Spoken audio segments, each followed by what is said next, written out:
Namastê. Bom dia a todos, Namastê, Hare Krishna. Hoje vamos continuar com as perguntas.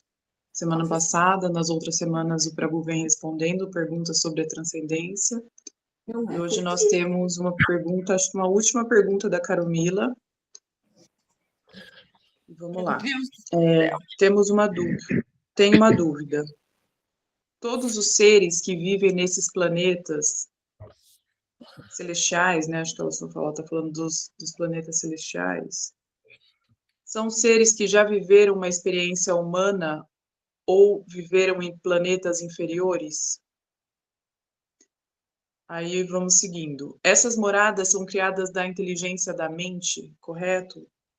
Por isso que é necessária a purificação para que nada possa interferir na perfeição? No filme Malévola, fala um pouco sobre isso. O reino que ela morava era lindo e encantado, da criação da mente dela. Quando ela se amargurou, tudo ficou feio e cinza, até que o amor de uma criança voltou, até que ela teve o amor de uma criança e tudo voltou a ser belo, como antes, porque ela sentiu amor e teve sentimentos puros. Só acrescentando, todos que moram ali já passaram por sofrimento como nós passamos? Hare Krishna. Olha, eu acho que a gente, se eu não me engano, nós tocamos nesse assunto da última vez, mas é que a gente teve um probleminha técnico que o nosso arquivo, onde estavam armazenadas as perguntas, se perderam, se corromperam por algum motivo, e a gente meio que perdemos algumas que nós resgatamos agora, mas eu me lembro que, em relação a essa pergunta, tinha uma extensão dela, que eu vou trazer aqui, se eu tiver, assim, errado, se puderem me ajudar aí a corrigir, tá?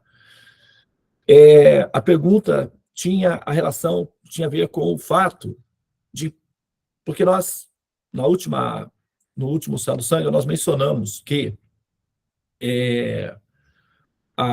existem duas classes, né? Nós dividimos as classes das energias das almas, né? Das potências do Supremo. A potência interna, ok? A potência marginal e a potência externa. Então, para fins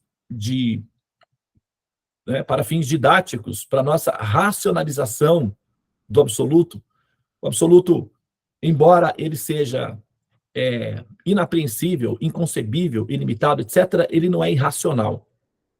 Né? As coisas, embora elas possam ser infinitas ou ilimitadas, elas não deixam de ser racionais. Por isso existe a inteligência, né? Para tornar coisas abstratas em coisas tangíveis ou racionais, para nós lidarmos com o paradoxo da existência, senão fica tudo, né, assim, irracional.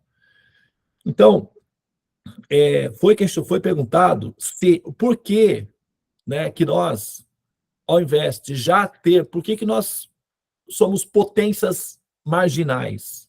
Por que nós já não aparecemos diretamente na transcendência? Né? Foi feito essa questão.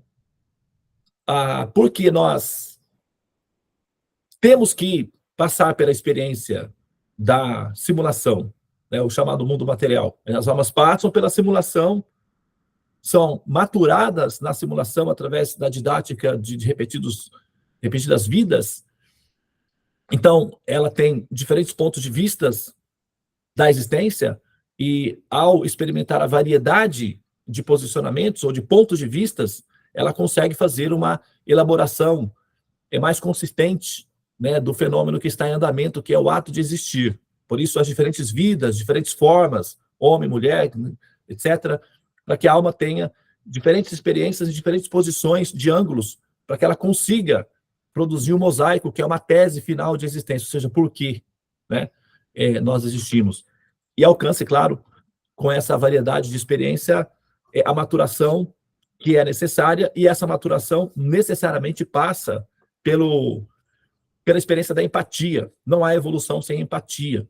A empatia é necessária. Então, todos os seres são levados até a condição de empatia, necessariamente, não importa o tempo que isso exige. Todas as almas, todas, absolutamente todas, sem exceção de nenhuma, chegam à empatia. Algumas demoram mais, outras um pouco menos, mas todas são levadas aí.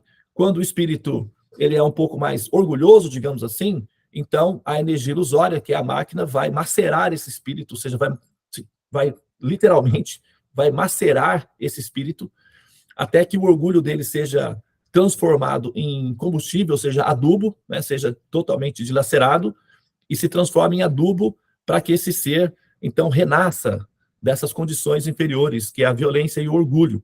Então, o espírito vai passar por várias situações de chamadas humilhações existenciais, porque são essas humilhações que fazem com que esse espírito ele desenvolva empatia, né? Porque assim ele sente a dor do outro e ao sentir a dor do outro ele passa a ter compaixão quando o outro sofre. Então esse espírito evolui.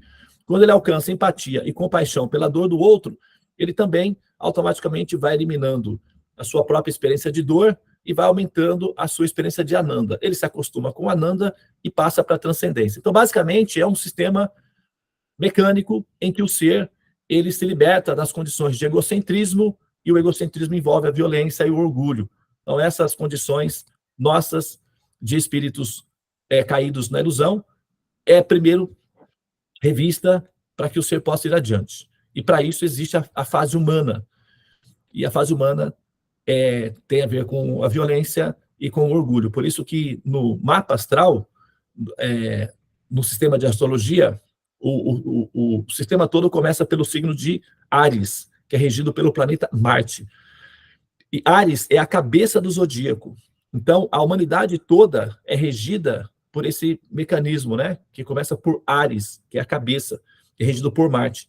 Então, a cabeça da humanidade é regido pelo princípio Marte, que é marcial, guerreiro, bélico, agressivo, violento. Então, assim, é um temperamento difícil, né? Pode-se dizer. Então, para almas que têm, assim, temperamentos difíceis, elas são colocadas nas alas chamadas humanas. E aí, entre eles, esses temperamentos difíceis são elaborados entre eles, e na medida em que eles vão aprendendo a lidar com esse, vamos dizer assim, esse impulso temperamental, eles vão se tornando qualificadas para viver em outras alas, onde os impulsos temperamentais já foram resolvidos. E o lugar para se resolver esses impulsos temperamentais chama-se, normalmente, colônias como a Terra. Por isso, eles nascem como humanos. E essa é a nossa condição momentânea na existência. Tá? Nós estamos entre humanos, é porque a nossa qualificação espiritual ou existencial é equivalente à fase humana. Então, nascemos entre humanos. Se queremos sair dessa condição, então precisamos nos elevar, né, um pouco mais à condição de Deva. Agora, independentemente da condição de que cada um esteja, o fato é que as almas passam por essa fase, pela simulação, aí vai para os celestiais, então alcançam a transcendência. A questão é que por que tem que ser assim, né? Por que tem que ser assim? Né? Por que nós, já como almas, já não somos manifestas na origem, na transcendência, já na perfeição, na condição perfeita, já que existem almas que já são manifestas nessas condições de perfeição, por que também a nós não? É uma pergunta honesta, no certo sentido, né? Faz sentido realmente fazer essa pergunta, por que não nós? Né? Ou por que nós? Né? O César, quando foi traído pelos seus amigos políticos, olhou para o filho adotivo dele, que estava lá junto, e disse, até tu, Brutus. Até tu, Brutus. Então, quer dizer, por que tu? Ou por que nós? Né? Por que nós? Ou seja, por que nós temos que aparecer nessas condições? Afora isso, a colocação que a questão que foi trazida hoje né, vamos fazer aí um bem, né, um ajuste completo aí para ver se a gente consegue concluir porque esse ponto aí ele é muito importante para nós entendermos o porquê da nossa condição existencial de sermos almas infinitesimais. Lembrem-se, tá? É que vocês muitos de vocês são pessoas muito ocupadas, né? Tem muita coisa para fazer e aí não dá tempo de reassistir ou de reouvir novamente os temas que são ventilados aqui. Então, vocês apostam a ficha de que ouvindo uma só vez já é o suficiente para entender. Essa é uma aposta que está superestimando, ou seja, supervalorizando a sua capacidade de compreensão. Essa é uma aposta insegura, não é uma aposta, vamos dizer assim, de muita precisão, não, tá? Eu, particularmente, eu apostei de forma diferente. Eu sempre, quando eu preciso realmente entender o assunto, 2 vezes, no mínimo, é o que eu utilizo para poder compreender esse assunto. Então, se você realmente, a pessoa que realmente, não aquelas que estão acompanhando porque gostam, porque curtem, né? É gostoso ouvir conhecimentos e tal, é tipo um hobby, né? Aqueles que aprendem como um hobby não vão ter questões muito profundas, só vai levar a vida, né? Deixa a vida me levar, a vida leva eu estou ouvindo, eu estou aprendendo e tá bom assim para mim. Então isso é mais um hobby, e esse hobby ele vai tendendo a amadurecer até que de repente o ser pensa, não, espera aí, isso aqui é informação, e eu existo numa condição em que eu morro, eu não estou gostando disso, e eu posso resolver isso? Tem aqui algumas informações que estão dando afirmações contundentes de que isso tem que ser resolvido e de que é possível ser resolvido. Não, espera aí. Então mudou o contexto agora. Já não é mais hobby, se tornou um tema de pesquisa, é profissional. Então, para profissionais, caso você queira ser um profissional da busca do conhecimento, então a sugestão é você reouvir pelo menos 2. O ideal é estudar, anotar, fazer anotações. Na 3ª vez você já consegue dominar o conteúdo. Se não, as informações passam por aqui, dão uma passadinha no coração, dá aquela emoçãozinha e vai embora depois. Isso é hobby. Quando você aprende a informação e fala, não, espera aí, eu preciso entender esse assunto, aí muda o contexto, aí fica profissional, tá? A gente já mencionou algumas vezes, mas eu vou continuar mencionando outras vezes, porque é o meu dharma, é a minha responsabilidade, é a minha missão, tá? Então eu posso repetir algumas vezes questões que são pertinentes, até porque são assuntos, de certa forma, relativamente difíceis de serem entendidos e é difícil mesmo de pegar. Porém, é como eu estou dizendo, tá? Se você aí que está ouvindo, se você realmente tem interesse profissional em entender os temas, então ouvir uma única vez é subestimar a importância desses conhecimentos e superestimar a sua capacidade de compreensão. De repente, né, a sua memória de HD, o espaço que você tem disponível para armazenar e metabolizar essas informações não é suficiente. Então, você tem que liberar espaço, o que significa que você vai ter que sacrificar algum tempo, né, da sua vida, e todos nós somos muito ocupados, para rever esses temas de maneira já com mais consciência e interesse objetivo, no sentido de que você realmente quer aprender aquilo ali. Tá? Então, qual é a sugestão que normalmente eu dou para os meus alunos? Normalmente, os meus alunos são mulheres. E as mulheres são mães, normalmente. É muito comum os meus alunos serem mulheres e serem mães, terem netinhos, terem cachorrinhos, terem as suas vidas pessoais também. E as meninas, as mulheres, são normalmente muito ocupadas, né, com a avaliação de muitos assuntos. Então, o que eu sugiro para elas? Enquanto elas estão levando o cachorrinho para passear, enquanto elas estão passando as roupas, porque homens vestem roupa amassada, mas as meninas jamais fazem isso. Então, elas sempre saem bonitinhas, bem arrumadinhas. Então, elas precisam arrumar o cabelo. Nós simplesmente colocamos um boné e vamos, mas as meninas não. Meia hora no mínimo para arrumar o cabelo. Então, as meninas gastam muito tempo com diferentes assuntos, e esses assuntos eles podem ser intercalados ou eles podem ser mesclados com o ato de ouvir.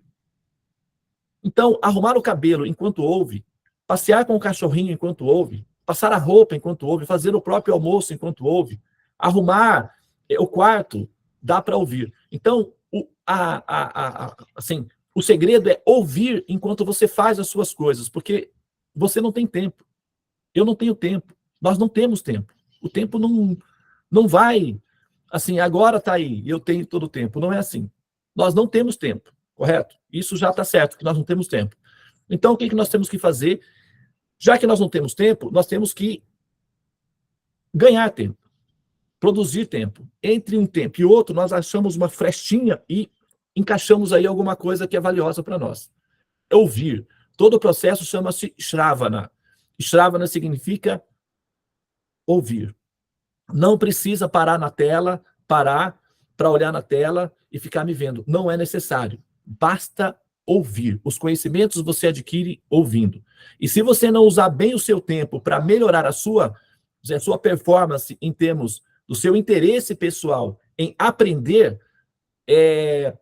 olha, eu vou ser franco com você, vou ser sincero, tá?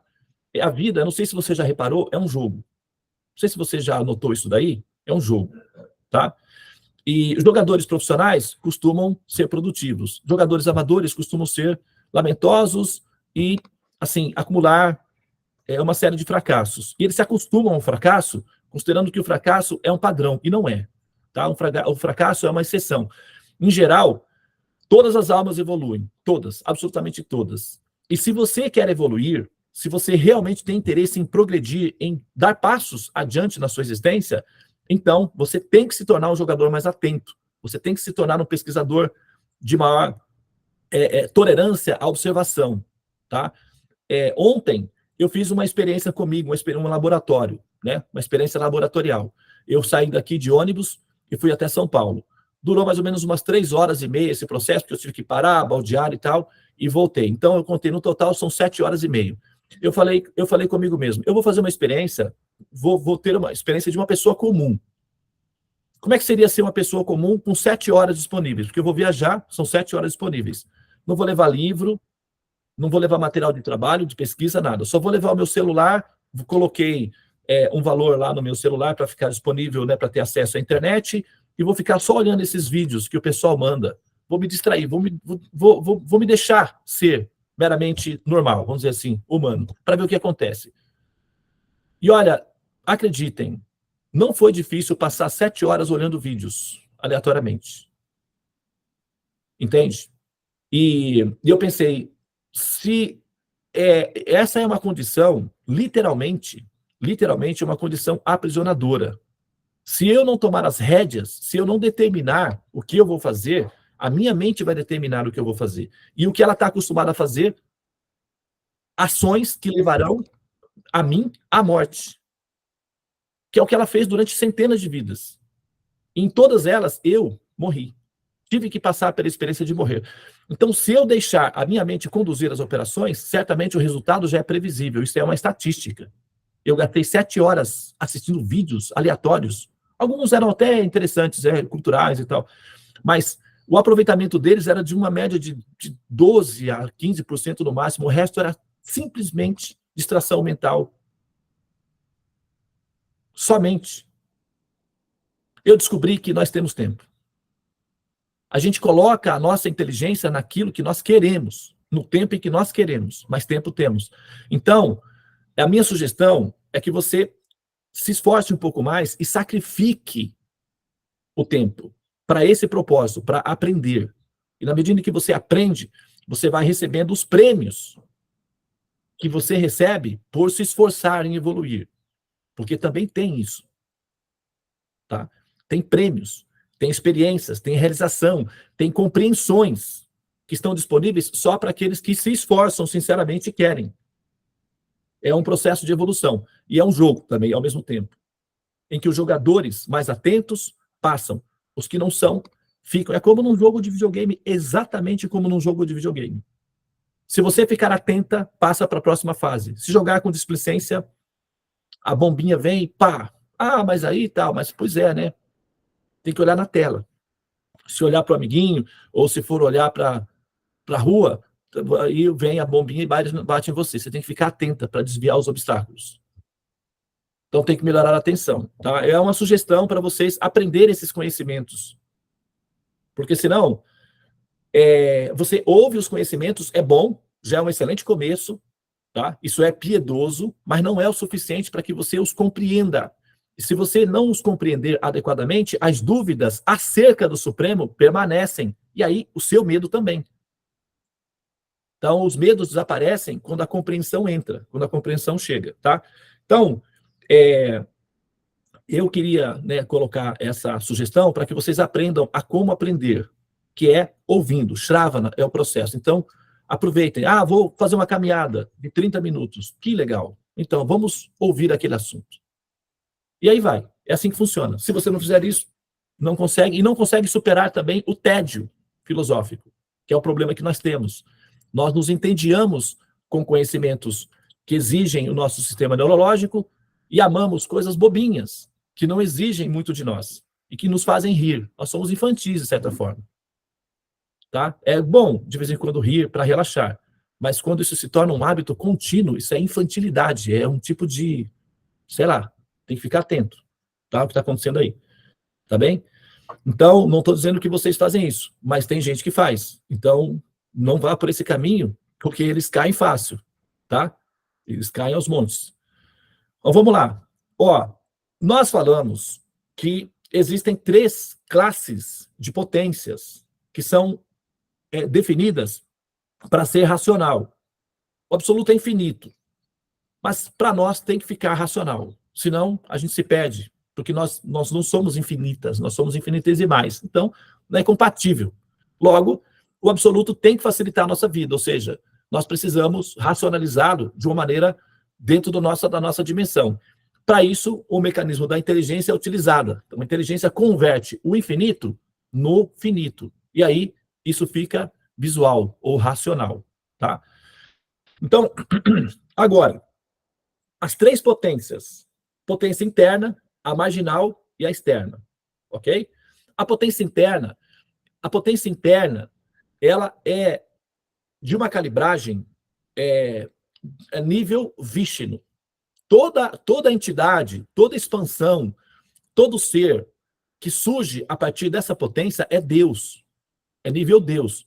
Então, essa potência nível Deus tem uma dimensão, né, assim,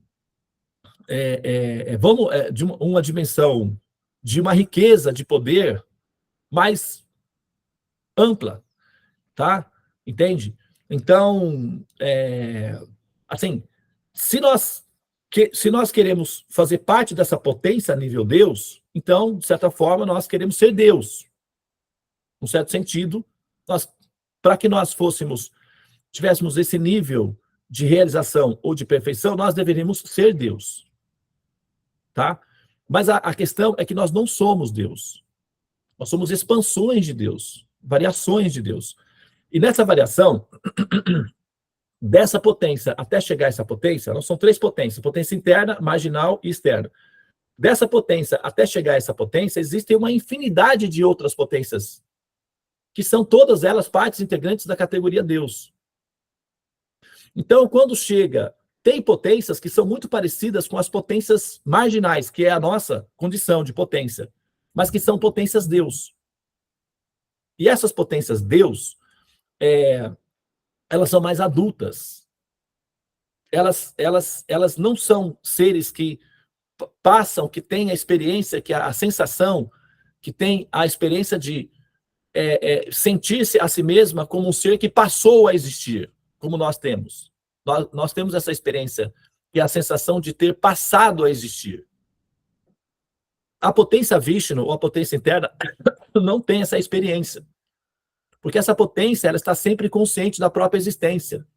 Então, quando uma expansão de Vishnu, já sabe que é Vishnu, já sabe que é uma potência superior, já tem essa noção intrínseca a ela. Então, ela não vai agir como uma potência marginal, que não tem essa noção. Ela vai agir de maneira diferente. São categorias, tá? Quando essa potência infinitesimal que nós somos, né? Então, poderia se perguntar assim, a pergunta poderia ser também assim, então, essas potências marginais que têm necessariamente que passar pela decantação, elas passam por todas essas dificuldades que nós passamos aqui. Tem alguma compensação que justifique isso? Porque, veja bem, se eu sou Deus e eu preciso resolver um problema, nós não estamos falando de qual o problema técnico que justifique a simulação ainda. Nós só estamos falando que tem um problema aí, tá? Se eu sou Deus e eu tenho compaixão em mim, e pelo processo de rastreamento a gente vê que os seres mais perfeitos são seres que têm compaixão, quanto mais evoluída é uma pessoa, com mais empatia ou com mais compaixão ela age. Então, pela lógica racional, o ser original é um ser que tem muita compaixão e também uma inteligência compassiva. Do contrário, esse produto não poderia estar no efeito. Se tem uma característica no efeito, é porque na origem tem que ter também esse produto. Tá? Então, se nós, almas individualizadas, somos capazes de, ao nos decantarmos, desenvolver o nível de compaixão, logo é muito coerente afirmar que esse ser original, caso haja esse ser original, ele tem esse nível de compreensão também, que é compaixão. Então vamos apostar que sim. Então vamos dizer que eu seja essa pessoa original e eu tenha inteligência e compaixão e precise gerar uma situação em que as minhas alminhas evoluam da melhor maneira possível, da forma mais rápida possível e da forma mais indolor possível, que não haja sofrimentos dentro da operação. Vai haver conflitos entre elas, mas que isso seja amenizado. Então, criar uma simulação, que é como ensinar um filho a dirigir um carro, não diretamente com o carro, mas através de um simulador, é racional, é inteligente, ok? Então, essa criação, que é a chamada Maia, que é a simulação, ela tem uma função. As almas, elas são induzidas a sonhar, as alminhas, as centelhinhas. Então, elas são acomodadas num berçário de almas, que nós chamamos isso de a luz suprema, a luz indivisível, a luz suprema, né? O Brahman, o absoluto. Então, essa luz infinita, ela é basicamente um berçáriozinho de almas. E as alminhas, elas são centelhas que brilham, tá? E mesmo quando elas estão corporificadas, elas brilham. Inclusive, tem óculos de noturno, que se você colocar, você vai ver que tem um brilho na floresta. Quando você chega lá, é um ser humano. Ele brilha, tá? Literalmente, isso não é uma função esotérica, não, tá? Sim, é um dado, tá bom? É patrimônio. Mas você pode pesquisar que é assim que funciona. Os seres brilham no escuro, tá? Então, as almas, elas brilham. E a combinação de muitas almas juntas dá um brilho infinito, porque as almas são em quantidade infinita. Assim como muitos fótons coladinhos, próximos um do outro, dá o brilho do Sol, que é o que nós experimentamos como os raios do Sol. É composto de vários elementos coladinhos, próximos um do outro, que dá brilhozinhos, eles se misturam, amalgamam-se e formam o que nós chamamos de raios ou brilho do Sol. Semelhantemente, essas almas, elas formam o brilho do Supremo, que é a luz suprema, chama-se Brahman. Então, quando você fala Deus é luz, essa luz que você fala, na verdade, é um berçário de almas. Essas almas, elas estão ali, acomodadas aí. Deixa eu colocar meu cabo aqui. E para fins didáticos, para que elas se compreendam a si mesmas, são centelhinhas que estão saindo, e elas não têm a potência Vishnu de estarem conscientes da existência delas, então elas passam a tomar consciência da própria existência. É, por exemplo, uma metáfora bem simples, é como uma criança no corpo de um homem, ok? Ou uma criança no corpo de um homem. Essa criança no corpo de um homem, ela está adormecida, ela existe, mas ainda não sabe que existe. Está na forma de um espermatozoidezinho. Está lá, né? Vivendo a vidinha dela lá, tranquilinha, adormecida. Ok? Quando há uma relação sexual, esse espermatozoidezinho é transferido para o ventre, para o útero da menina, da mulher, que então encontra um óvulozinho e cria ali um bebezinho, um feto. O bebezinho sai do útero e vai para o hospital, sai do útero, vai para uma caminha, onde tem vários bebezinhos juntos, é um berçáriozinho de bebês. Depois o bebezinho sai do berçário e vai para casa. E lá na casa ele vai crescendo. Passam uns 4, 5 anos, normalmente 6, 7 anos, o processador já está completamente formatadinho. Aí o ser descobre, eu existo. Então passa a tomar consciência da própria existência. Mas já existia antes. Só não sabia disso. Agora ele já sabe. Daí ele vai metabolizar o que é a existência. A partir daí começa outra história. A alma passa por processo semelhante. Nós existimos eternamente como partes integrantes da potência do absoluto. Em algum momento nós passamos a ter consciência da nossa existência, mas nós já existíamos, porque somos partes integrantes do absoluto, e o absoluto é eterno. Então nós somos eternas, nós nunca nascemos, nós não somos criadas. Nós passamos a tomar consciência da nossa existência, mas nós já existíamos. É um paradoxo. E linguagem de paradoxo é assim, necessária. Infelizmente, eu não posso fazer nada. Tem que se esforçar para compreender esses paradoxos aí, porque senão não tem como, entende?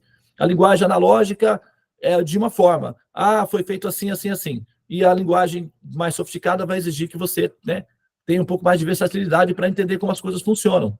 Como é que nós, né, nós somos eternas e passamos a tomar consciência da nossa existência. Então, nós não passamos a existir. Nós não somos criadas. Nós somos um princípio eterno. Mas tomamos consciência da nossa existência em algum momento. Assim como um bebê.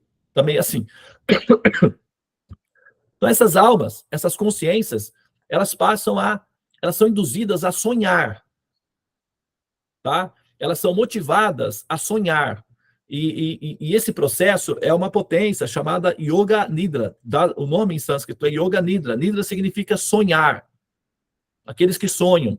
Yoga significa despertar. Então, Yoga Nidra são aqueles que despertam enquanto sonham. Olha aí, como é que vai ser isso? É um paradoxo, mais um. E por aí vai. Mas na medida em que você vai entendendo, a cabeça vai se abrindo e você vai compreendendo como as coisas funcionam para adultos. Senão a gente tem que usar mitologias, contar histórias. Tá? As histórias são para os novos. As explicações são para adultos. Então a gente está tentando aqui fazer uma transição e dar um pouco de trabalho. Então tem que ouvir bastante vezes para poder entender direitinho. Não fica parecendo muito assim esotérico, né? E não é. É bastante racional e pragmático, tá? Então, na medida em que essas almas elas vão sonhando, elas vão trocando de vidas, chamadas vidas. Então, ora ela sonha que é homem, ora sonha que é mulher, ora sonha que é animal, sonha que é árvore, sonha que é isso, sonha que é aquilo, e vai sonhando. Os sonhos têm durabilidade de acordo com os equipamentos. O sonho de uma mosquinha, por exemplo, se você está sonhando que é uma mosca, dura 24 horas, 48 no máximo. Mas se você sonhar que é, sabe, uma bactéria, você pode durar milhões de anos, do ponto de vista técnico, porque bactérias são resistentes. Entende? Na forma humana, você sonha uma média de 70 a 100 anos. É a média do tempo disponível na forma humana. E aí você troca o personagem. E aí você vai sonhando, sonhando, sonhando, sonhando. Alguns sonhos são pesadelos, é verdade. Mas se você aprender a jogar o jogo de forma profissional, você vai aprender a fazer piedades e jogar o jogo com empatia e com piedade, ou seja, com prosperidade e não com avareza. Então, se você joga com empatia e elimina da sua pauta a avareza, você está jogando no nível mais avançado. Então, naturalmente, os seus sonhos não vão ser pesadelos. Eles normalmente vão ser sonhos mais leves, mas continuam sendo sonhos, até que você desperta. E para isso precisa dos conhecimentos.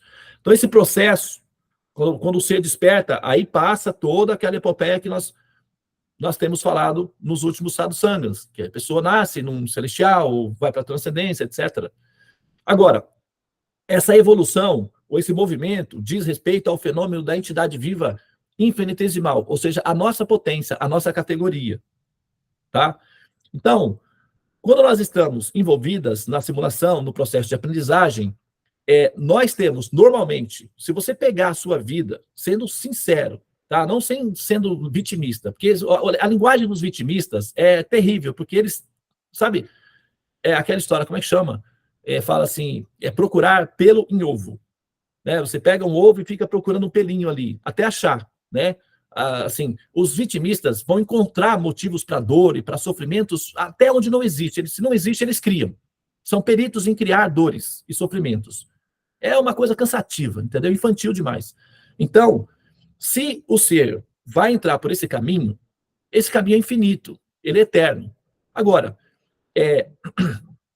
o fato é que, na medida em que o ser aprende, ele amadurece, ele aprende que ele precisa se tornar resistente às dores, ele tem que aprender a ficar resiliente e resistente às dores, porque essas dores que ele sente não é que ele é um ser inocente, né? Isso é uma reação kármica de atividades passadas. Então, o processo de aprendizagem torna o ser mais resiliente, mais resistente. E nesse ponto em que o ser se torna mais resiliente, mais resistente, ele consegue admitir, né, admitir, pelo menos inicialmente, que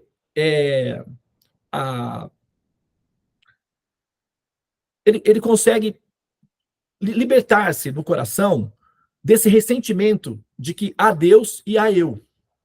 Porque eu poderia ser Deus. Se eu fosse Deus, eu não teria esses problemas que eu tenho.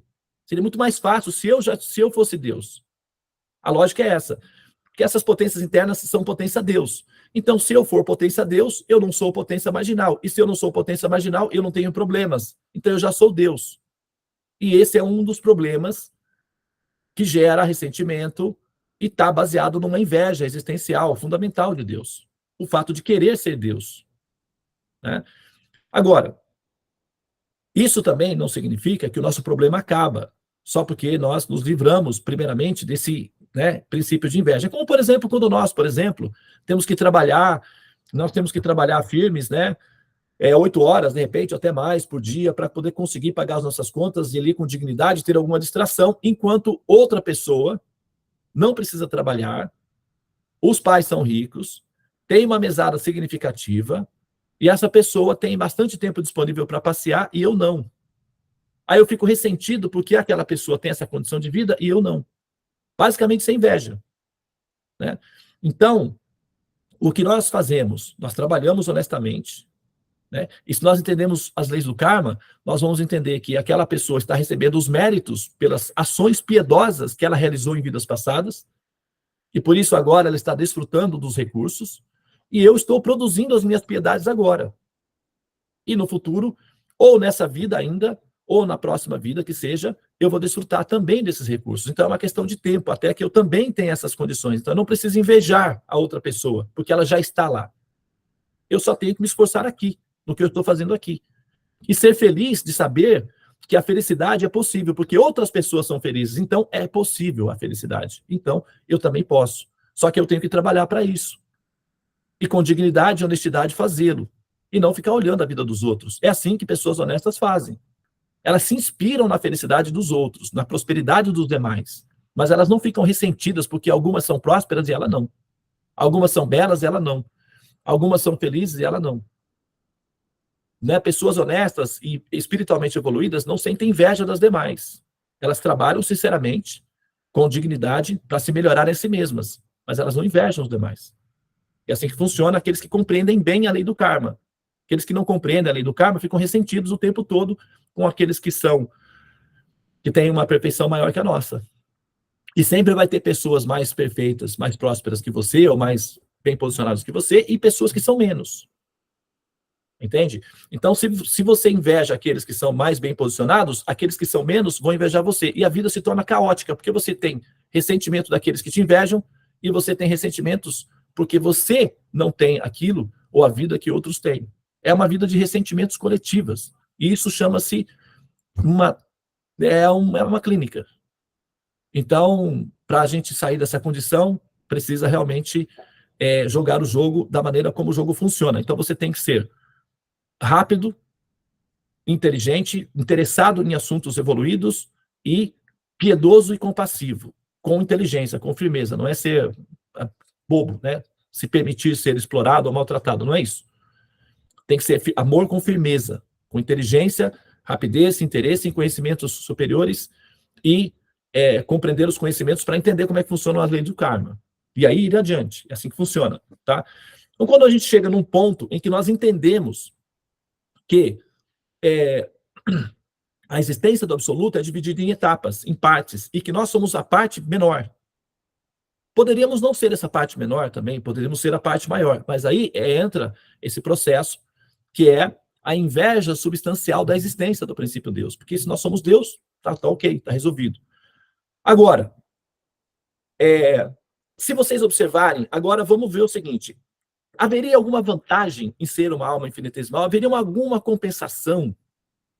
Porque, afinal de contas, é tão difícil passar pela simulação, entrar na clínica humana, se adequar, se domesticar na clínica humana e ficar ali acreditando para sempre que é um ser humano e vivendo essa experiência, né, coletiva de pacientes para um tempo indeterminado, e eles, eventualmente, os pacientes numa clínica assim surtam, e é muito comum ver pessoas surtadas por aí, né, e a gente tem que conviver com essa situação constantemente, é desconfortável e assusta a gente, né? Então, na medida que nós estamos ficando mais ou menos bom, a gente começa a ver que o pessoal está chapado, né? E aí a gente começa a ficar assim meio, pô, peraí, onde é que eu tô? Né? Será que eu pertenço a esse lugar aqui mesmo? Mas aí você já tá, é que você acordou, você está começando a ficar são. E aí você descobre que você é uma pessoa em transição, né? Você está começando a ficar são, e você vê que outros não estão tão sãos quanto você. Então você se percebe claramente dentro de uma loucura chamada humanidade. E é basicamente uma clínica, né? Então, quando a gente alcança o nível de conhecimento que é necessário para se entender como almas, então qual seria uma compensação por todo esse esforço? Existe algum valor que justifique haver essas alminhas? Porque poderia, por exemplo, supomos que eu fosse Deus, eu sei que elas passam por todos esses processos aí, então eu poderia simplesmente parar de gerir essas almas, eu poderia criar um mecanismo de bloquear, falar, não, chega de alminhas, porque dá muito trabalho. Vamos ser só Deus daqui para frente. Poderia fazer isso também. E estaria resolvido porque, né, liberava as que estão aqui e fecha a fábrica e pronto, acabou. Não vai ter mais questões existenciais para serem resolvidas e tal, etc. Então, por que continua havendo alminhas e por que essas almas existem e por que continua havendo a coisa? Se vocês... a gente precisa de metáforas para poder entender as relações. Se nós observamos... Deixa eu até observar o horário aqui. Estou dentro. Por falar em observar. Se nós observarmos, prestem bem atenção, olha só, a metáfora que a gente utiliza para poder entender essa compensação, essa relação de compensação, tá? Vamos imaginar que você, né, se casou. Vamos imaginar que você encontrou um amor e vocês se casaram, né? E vocês estão felizes. Olha só, vamos colocar assim, vocês têm uma casa confortável, né, com tudo que vocês precisam, os utensílios, né, os paramentos que vocês precisam para fazer a manutenção da felicidade do dia a dia, tem até jardim, né?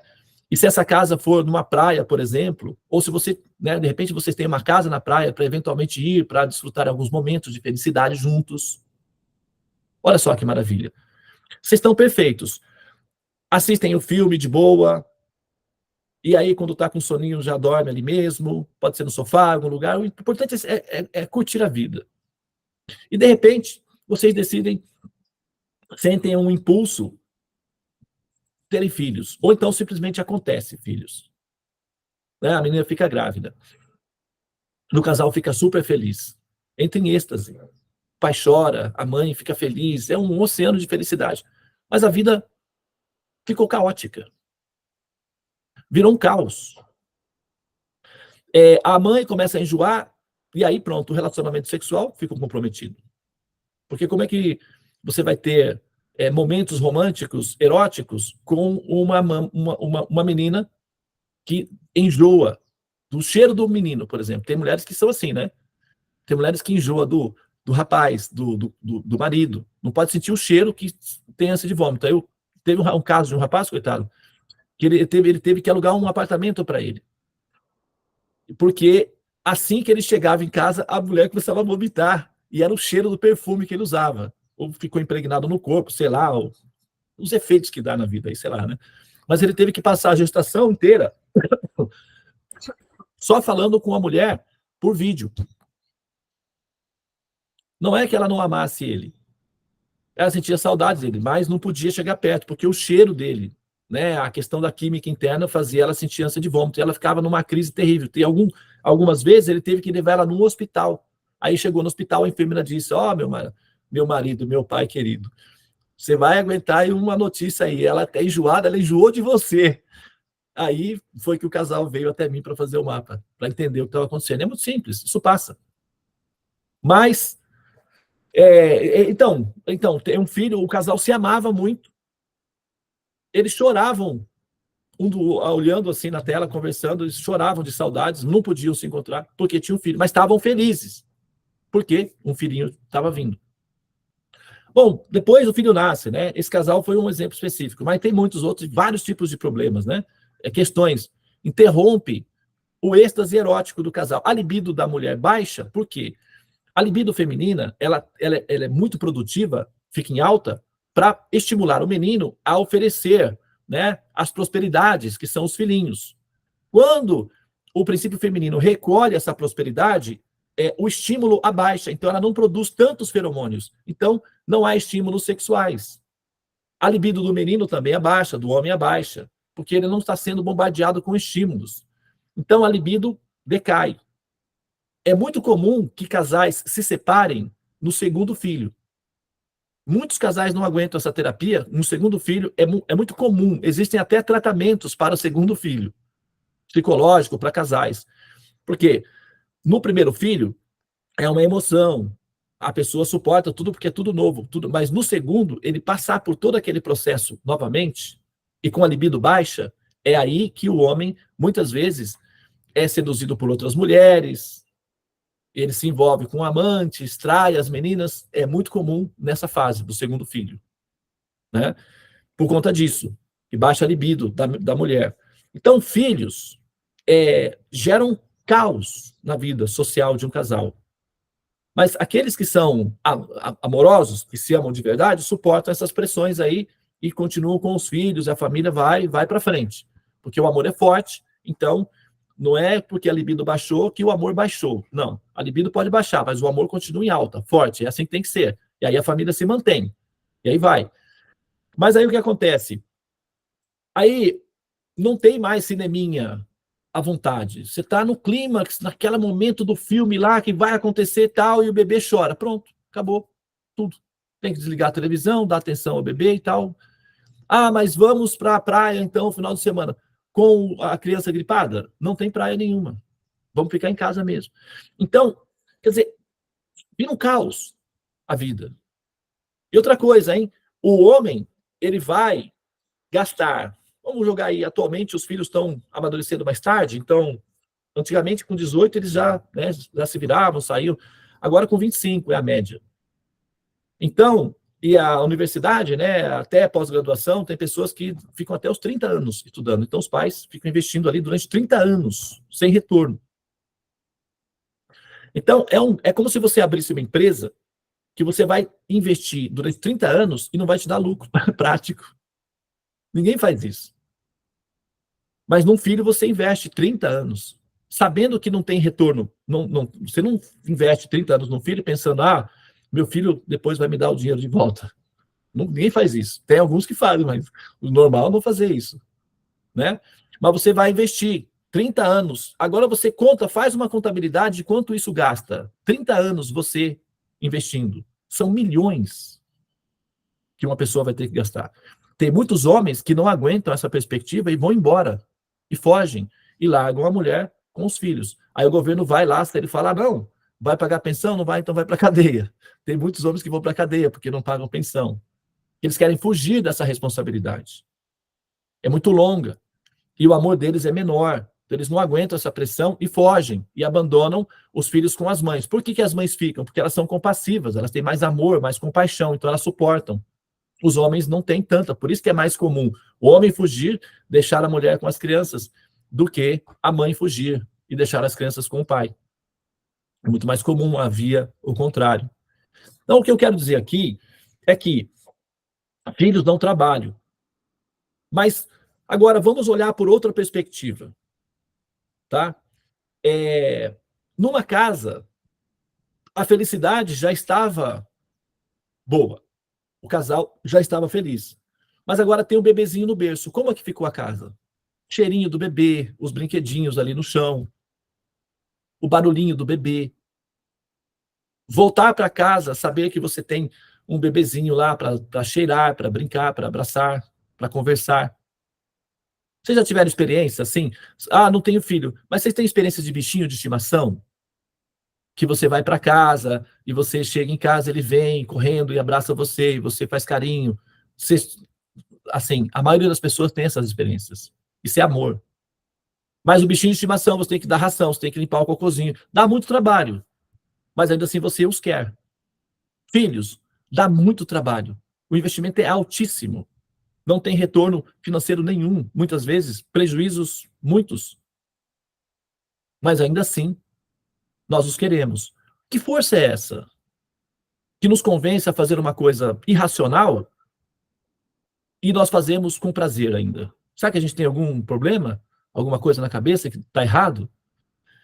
que acontece conosco, né? Nós arranjamos confusão para a nossa vida para ser mais feliz, a gente cria mais problemas. Que estranho, né? Você está bem, você está feliz, vou ter um bichinho de estimação. Agora vai ter que... Você não pode sair a hora que você quer, se você sai, você não pode, vou viajar. Ué, como é que você vai viajar? Você vai deixar o seu cachorrinho morrer de fome dentro de casa? Seu gatinho, como é que você vai fazer? Tem que... É toda uma logística, você agora não tem mais livre-arbítrio como você tinha antes, você diminuiu a sua liberdade. Agora você se tornou um servo, você tem que servir a alguém, cuidar de alguém, se dedicar a alguém.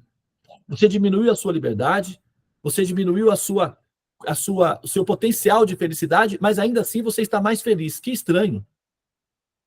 Que menos com menos dá mais. É uma matemática que a conta não fecha. A não ser que você coloque no meio dessa substância aí uma potência que é meio mágica, meio mística, que é a tal da história do amor, que todo mundo fala e ninguém consegue explicar o que é. Mas está aí, motivando o mundo inteiro a agir. Entende? Então, agora, uma criancinha, um bebezinho, um bichinho de estimação, eles são pequenininhos, tá? Desse tamanhozinho assim, ó. Bichinhos, né? Tem bichinhos que é desse tamanhozinho. Tem um biólogo que eu conheço ele tem um mini ratinho, uma raça de rato, que é microscópica praticamente, desse tamanhozinho assim, ó. Aí fica com o ratinho, e aí dá cheirinho no bichinho, e ele tem maior amor por esse bichinho. Tem um que tem um peixinho, assim. Ele pega o peixinho na mão e conversa e faz carinho. É pequenininho. Mas eles não falam, não reciprocam nada, mas só o fato de eles existirem produz endorfina e sensação de prazer, né? Estamina, como chama, assim, entusiasmo, felicidade no coração da pessoa. Não importa o tamanho do ser. Inclusive, quanto menorzinhos são eles, mais fofinhos são. Por isso que a gente, né, tem aqueles cachorrinhos pequenininhos, tem aqueles gatinhos, quando são pequenininhos, são mais fofinhos. Né? Normalmente as pessoas adotam crianças quando elas são pequenas, porque são mais fofinhas. Difícil adotar uma criança mais adulta. Não é muito comum. Normalmente as pessoas, vou adotar uma criança. Quero adotar uma criança. Eles nunca pensam numa criança com 15 anos. Eles sempre pensam numa criança bebê. Por quê? Porque eles são mais fofinhos, eles são mais atrativos. Quero adotar um cachorro. Raramente procura um cachorro mais velho. Normalmente é um cachorrinho bebê. É assim que funciona. A mente funciona assim. Então, essas coisinhas pequenininhas, elas são muito encantadoras, elas produzem muita felicidade, elas causam muito impacto de felicidade em nós, principalmente porque elas são ingênuas. A ingenuidade delas é uma das coisas que mais nos encanta. Né? Você vê, por exemplo, esses vídeos que tem milhões de visualização. Tem um vídeo que tinha 2 bilhões de visualizações, um vídeo lá que estourou, me mandaram esse vídeo, e que esse vídeo se consistia em quê? Em bichinhos engraçados, tendo reações bobas, ingênuas, de certas ações humanas, e os bichinhos reagindo a certos comportamentos humanos. E as reações deles eram tão engraçadinhas que as pessoas gostavam de ver. Ou gostam de ver, por conta disso. Porque são engraçadinhas, a ingenuidade delas. Para nós é coisa normal. Um bebê, por exemplo, vocês já viram esses vídeos de bebê sorrindo? Peguem para vocês verem. De repente pode até ver aqui hoje. Bebê sorrindo. A mamãe pega, o pai pega um papel e rasga o papel na frente do bebê. O bebê tem uma crise de riso que contamina todo mundo, começa a rir junto com o bebê. Aí, quando ele está parando, o pai vai lá e rasga outro papel. Pronto, o bebê entra em crise de novo. Rasgar um papel é algo absolutamente corriqueiro para nós. Mas a ingenuidade do bebê faz com que o simples ato de um papel sendo rasgado se transforme numa terapia de êxtase e de felicidade. Por quê? Por conta da ingenuidade do bebê. Esse fenômeno é um fenômeno real. Esse fenômeno existe. Ele é observável. As escrituras védicas, elas, assim, dão a ênfase no fato de que a entidade viva, ela tem um potencial nela, ela tem uma Shakti na entidade viva, na centelhinha, que controla o Criador. Chama-se Prema. Então, essa Shakti da centelhinha é a Shakti que tem a maior potência de encantar o coração do Criador. Nem ele mesmo consegue se encantar a si próprio, tanto quanto a centelhinha consegue. É como você, por exemplo, você tenta encontrar satisfação em si mesmo. Beleza, você fecha os olhos, tá. Você tem uma conta bancária satisfatória, oba. Você pode fazer uma viagem, aí sim, hein? Ah, você pode isso, você pode aquilo. Nossa, eu tô que tô. Aí vem o seu cachorrinho e pula no seu colo. E faz uma gracinha. Pronto, você se esquece de tudo e dá atenção para aquilo. O cachorrinho não tem conta bancária, não tem uma roupa, tal, ele só é um cachorrinho. Mas produz maior felicidade em você do que você ficar pensando na sua conta bancária. No seu poder estrutural, na sua logística. Você está conversando com a sua amiga ali no WhatsApp, tendo o maior momento de descontração, daí o seu bebê chama lá, mamãe, fala aquelas palavrinhas entrecortadas, pronto, já mudou todo o seu foco. Entende? De repente nem é uma coisa muito interessante, só quer mostrar um desenhozinho que ele fez lá, um rabisco no papel. Pronto, aquilo te dá muito mais satisfação do que os assuntos importantes que você tem que tratar com seus amigos. Que energia é essa? Que Shakti é essa? Que potência é essa? Que nos controla, que nos encanta, que nos move a fazer coisas que estão contra a ordem racional, porque a gente não é racional você procurar problemas, dificuldades para aumentar a sua felicidade. Mas quando são essas coisinhas assim, essas coisas pequeninas, nós estamos predispostas não apenas a aceitar as dificuldades por conta dessas coisas pequeninas, bem como estimular outras a também terem essas felicidades com essas coisas pequeninas. Entende? Essa potência, essa Shakti que as coisas pequeninas têm de encantar aqueles que são adultos, é o fenômeno que justifica a existência das centelhinhas, das entidades vivas, das pequeninas, chamadas Jivatmas. Nessas centelhinhas, que somos nós, nessa Shakti, nessa potenciazinha que somos nós, tem em nós um encantamento que não depende de nós, não somos nós que criamos isso, nós somos assim, porque constitucionalmente nós somos assim. Esse encantamento que nós somos produz na mente do Criador um efeito mágico que ele simplesmente não consegue deixar de sentir felicidade pela nossa existência.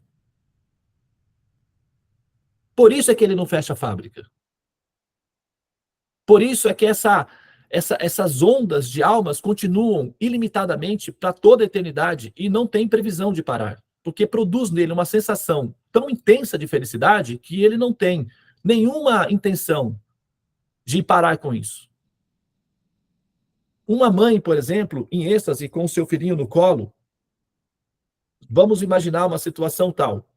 Ela tem um marido bonito, jovem, amoroso, atencioso, carinhoso, rico, gentil, compassivo com as pessoas, uma pessoa apreciável, amável. Ela o ama, ela é apaixonada por esse marido, erotizada por ele. Eles têm uma estrutura maravilhosa. Essa mãe tem um bebezinho, ela se perguntar quantos desses você quer ter mais, ela vai dizer centenas. Esse pai, apaixonado pela esposa, ela é linda, amorosa, gentil, educada, inteligente, bem-humorada, sensível, carinhosa, uma mãe saudável, o bebezinho é lindo, os filhinhos são educadinhos, são gentis. Aí você pergunta para esse pai é rico, não tem problemas nenhum financeiros, saudável, você chega nesse pai e pergunta quantos filhos você gostaria de ter? Todos possíveis. Porque assim, em condições favoráveis, é simplesmente maravilhoso ter filhos. Não tem. Eles produzem uma força de encantamento em nós que tudo compensa, vale a pena. Em condições extremamente favoráveis, fica melhor ainda. Entende? Então, se você transfere essa realidade para o para o ser original, vamos colocar assim, para o Criador, né? Lembrando que esse Criador não faz isso sozinho. Tem a Shakti dele, que é um princípio feminino. É que a gente não fala muito sobre ela, porque nós estamos numa fase de purificar a nossa inteligência, e ela é um princípio confidencial. Então, nós preservamos a Shakti, o princípio confidencial, enquanto a nossa mente está muito, assim, aversiva, ou agressiva, ou ofensiva, cheia de considerações distorcidas acerca dessa pessoa, cheia de ofensas, cheia de ressentimentos. Então, a parte interna da família é preservada. A parte interna da família é reservada para os amigos, pessoas queridas. A parte externa é para aqueles que estão querendo ser, ou, enfim, se aproximando. Então, o princípio Deus, a pessoa masculina, é oferecida primeiro, para entendimento, para aqueles que estão se aproximando. Aqueles que já, assim, fizeram a sua conexão com essa pessoa, aí passa para a parte interna, a parte íntima da família, que aí ela vai conhecer a Shakti, o princípio feminino, a Devi. Vem outras compreensões. Essa compreensão é básica, é inicial, é só para iniciantes. Almas iniciantes. E essas somos nós.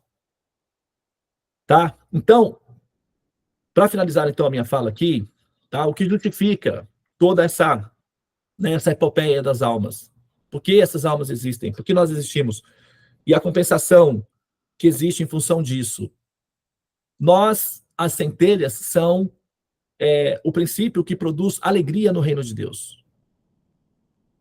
Havendo um reino de Deus e havendo ali alegria, nós, as almas inocentes, ingênuas, que não têm a potência Deus de onisciência, de compreensão absoluta, que não somos adultas do ponto de vista de potência, que nós somos como criancinhas, digamos assim, apesar de a nossa inteligência ser bem sofisticada, do ponto de vista técnico, da compreensão da existência no sentido absoluto, nós somos criancinhas, como Jesus disse.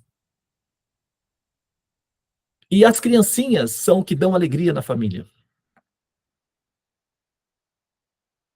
Então são as alminhas, essas centelhinhas que injetam de êxtase, de felicidade, de ananda, essa potência, essa potenciazinha, essa centelhinha, chama-se ananda. E esse ananda, esse fluxo de ananda, quando volta para dentro da potência interna, expande a potência interna, aumentando o êxtase de felicidade dessa potência interna. Então não há nenhuma previsão de esse fluxo parar. Porque aumenta a felicidade de Deus. Ele já é feliz, mas uma pessoa muito feliz não tem vontade que isso pare. Então aumenta. Quanto mais feliz, mais a felicidade aumenta. Então, prossegue. E na medida em que nós vamos nos aproximando mais dessa dimensão de compreensão, porque essas compreensões, porque o mal existe e tal, só acontecem num certo limite para cima. Dali para baixo não tem essas preocupações, porque o mal existe, não tem essa preocupação nenhuma. A preocupação é fazer os hobbies da vida, comer, dormir, fazer amor e tal, e vamos que vamos, é isso aí, já era, já foi. Não tem essas preocupações metafísicas, porque o mal existe, por que nós somos, por que isso, aquilo. Isso é somente quando a alma está numa fase média para cima. E nessa fase, para ela resolver essas questões, tem que investir na busca do conhecimento, evidentemente, para conseguir metabolizar essas orientações. E quando ela entende que não é culpa de Deus o fato de nós sermos centelhas. Se a gente vai criticá-lo por isso, você então dá uma arrumadinha aí no seu interior aí, para que as almas já fiquem prontas. Daí vamos entrar no outro mérito, a gente vai ter que consertar a mente de Deus. Consertar a estrutura de Deus. Como proposta, pode ser até analisado essa possibilidade. Mas, em termos de estratégia, a primeira etapa é compreender como as coisas se dão, porque a gente vai partir do princípio de que ele está fazendo, a partir de si, o melhor que pode. Um ser compassivo, ele sempre vai fazer o melhor que puder pelos seus filhos. Um pai amoroso, por exemplo, eu estou falando isso porque eu sou desse tipo de pai, eu sou um pai amoroso, e a minha natureza amorosa é uma natureza maternal, amor com firmeza, mas eu sou um pai amoroso, e eu sei que eu dediquei a minha vida inteira a fazer o melhor que eu pude pelos meus filhos. Então, eu não tenho nenhum arrependimento pessoal por todo o meu esforço. Alguns erros que eu cometi fazem parte do processo, então eu posso me perdoar por isso, porque como tudo que eu fiz por amor, os meus erros são, assim, relevantes, ou irrelevantes no caso, né? São erros que podem ser admitidos como erros, mas não são erros que, né, assim, comprometam o meu caráter. São erros normais de um ser humano que comete erros tentando acertar. Por quê? A base do meu esforço era amor. Então, se eu for fazer um julgamento de mim mesmo, Devananda, fica aí no banco dos réus, eu vou analisar você, eu vou me absolver. Eu vou admitir, você cometeu alguns erros, sim, Senhor, cometi. Mas os erros que eu cometi, todos eles foram impulsionados por amor, porque eu quis fazer o melhor pelos meus filhos e não estou arrependido disso, faria de novo. Se tivesse que cometer outros erros, cometeria, mas o esforço seria o mesmo. O melhor que eu posso, o melhor sacrifício para que meus filhos tenham uma vida saudável, feliz, que sejam pessoas felizes. Esse foi o meu esforço. Então, um pai amoroso ou uma mãe amorosa sempre vai fazer o melhor que pode para que seus filhos fiquem felizes. Então, se a gente considerar esse fator, e se a gente considerar que essa pessoa original também tem essa capacidade que nós temos, então a gente vai ter que analisar essa pessoa considerando o fato de que ele está tentando fazer o melhor que ele pode. E se nós tivermos que perdoá-lo por alguma falha, se houver alguma falha, nós podemos ter uma certeza garantida de que se houver falhas durante esse processo, são falhas que podem ser relevadas, podem ser superadas em função da intensidade do impulso do amor. Quando a gente fala de perfeição, não necessariamente significa que as coisas estão sempre na ordem exata como nós queremos. Perfeição significa como o impulso que é feito aquilo. Uma coisa para ser perfeita tem que haver um impulso de amor. Mesmo que haja erros, no final ela fica perfeita. Porque o amor corrige os erros, supera os erros. Então a gente vai ter que fazer essa análise partindo desse pressuposto de que esse ser é compassivo, é inteligente, e o impulso ao fazer as coisas é o impulso o melhor que se pode ser feito. Então a gente vai olhar, fazer essa análise desse princípio criativo com um olhar compassivo em relação a esse criador. Ou então a gente vai ter que ouvir novamente, vezes e mais vezes, o Renato Russo. Por quê? Você culpa os seus pais por tudo. São crianças como você. O que você vai ser quando você crescer. Na nossa condição infantil, de ressentidos, e na nossa ignorância de seres vitimistas, que nós somos habilidosos em ser vitimistas e somos preguiçosos em aprender a superar a nossa própria, vamos dizer assim, mazelas pessoais, a nossa própria crueldade pessoal, porque aí quando você se faz de vítima, você esconde a sua crueldade pessoal e transfere para o outro a crueldade e guarda a sua em segredo, que ninguém saiba. O vitimismo cobre tudo. Então, na nossa condição de vitimistas, nós vamos tender sempre a acusar os nossos pais, assim como nós vamos acusar também Deus. Mas, na medida em que a gente vai evoluindo e vai amadurecendo, nós vamos encontrando motivos reais, não apenas para perdoar os nossos pais quando eles tentaram fazer o melhor que puderam e não conseguiram, mas também nós vamos compreender que o perdão, inclusive, se houve alguma falha, faz parte do processo da perfeição de amar. E muitas vezes o amor corrige as falhas. Não estou dizendo que há uma falha na nossa existência. Não parece ser uma falha. Porque se produz tanto amor, não parece ser. Agora, o porquê há a simulação justifica-se pelo fato de que nós somos essas centelhas pequenas. Ah, mas Devananda, não está muito bem explicado porque tem a simulação. Para isso, nós criamos o tratado. Ah, mas Devananda, é muito vídeo, não tenho tempo. Então, a sua posição no jogo não é de profissional, é de amador. Na medida em que você vai evoluindo, aí joga no profissional. Então, as coisas mais complexas são para jogadores mais atentos. Se a dúvida é meramente cultural, então a gente fala o que pode, a pessoa ouve quanto pode. E aí vamos levando a vida assim. Mas se a exigência é de nível profissional, então a gente tem uma instância para jogadores ou observadores profissionais que querem ir a fundo e compreender literalmente como as coisas acontecem de fato. Tá? Então, ela vai entender a potência tit, nesse meio termo, que é a potência de poder, e esse problema da criação tem a ver com a potência de poder, que é a parte intrínseca nossa, tá? E não, esses detalhes vou parar aqui agora, tá? Porém, que fique, então, assim, bem esclarecido, ou pelo menos nessa tentativa de esclarecer, que o que justifica haver as almas tem a ver com esse impulso de amor que as almas produzem no Criador.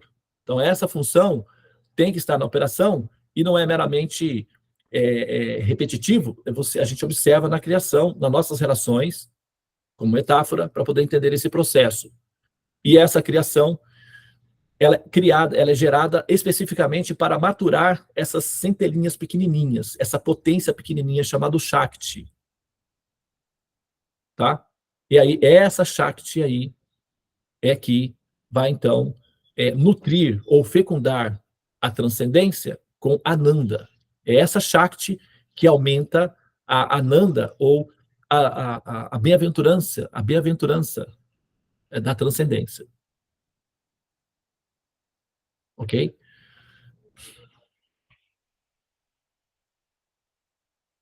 Muito bem, então vou pausar aqui. Tudo bem que tem centenas de perguntas que estão abertas, né? Porque quando a gente fala de um assunto, aumenta mais o nível né, das questões, das perguntas, mas aproveitem, né, assim, a situação, aproveitem o momento, porque nós estamos predispostos a lidar com todas as suas perguntas, ok?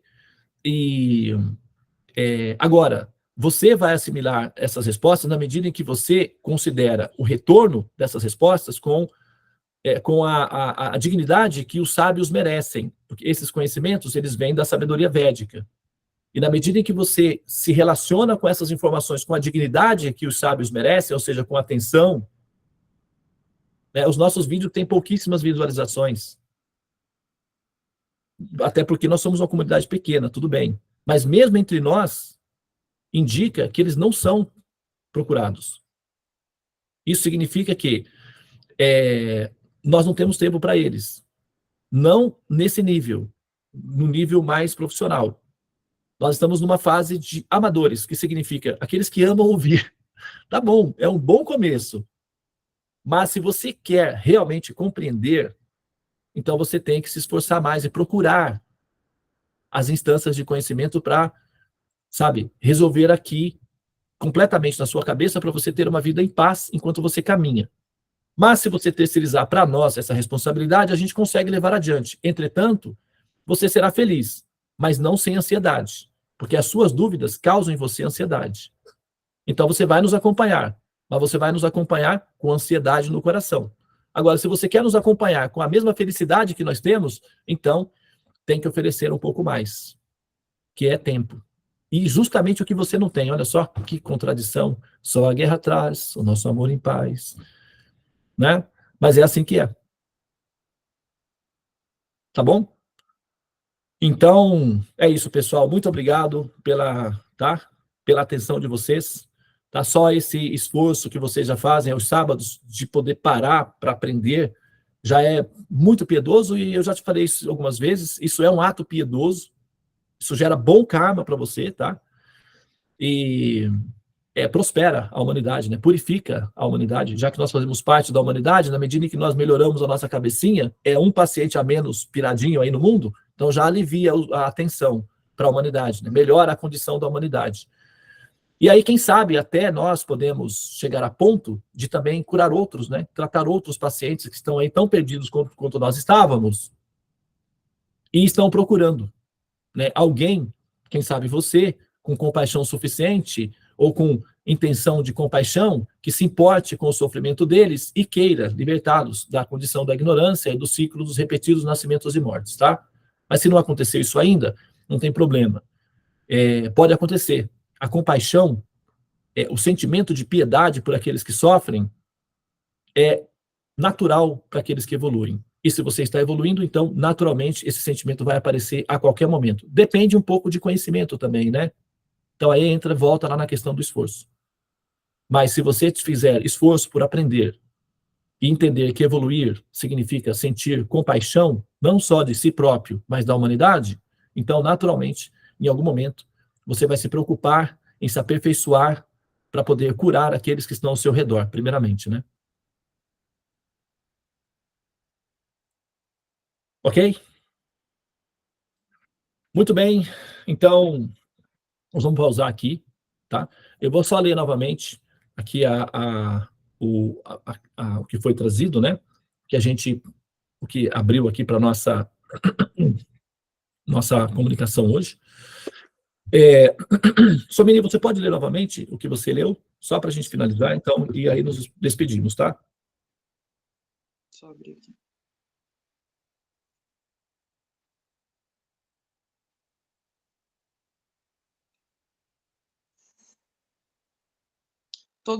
Teve uma dúvida.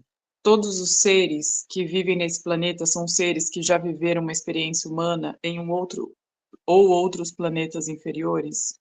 Ou em outros planetas inferiores? Essas moradas são criações da inteligência da mente, correto? Por isso que é necessária a purificação para que nada possa interferir na perfeição. No filme Malévola, o filme Malévola fala um pouco sobre isso. O reino, que era uma morada linda, encantada, da criação da mente dela, da Malévola. Quando ela se amargura, tudo fica feio e cinza, até que o amor de uma criança faz voltar a ser belo, como antes, porque ela sentiu amor e teve sentimentos puros. Só acrescentando que moram ali, que todos que moram ali, só acrescentando, todos que moram ali já passaram por sofrimentos como nós passamos?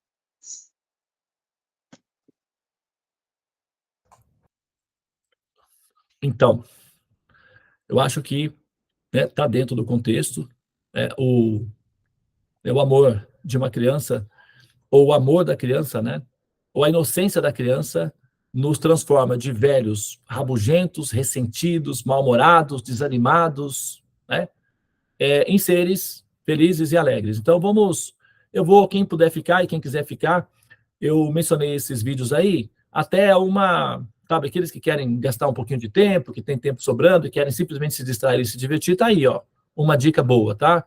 Assistam crianças fazendo bobagens e encantando os nossos corações, tá bem? É assim que funciona. Essa é a Shakti da alma. Encantar os corações dos adultos sem saber que estão fazendo isso.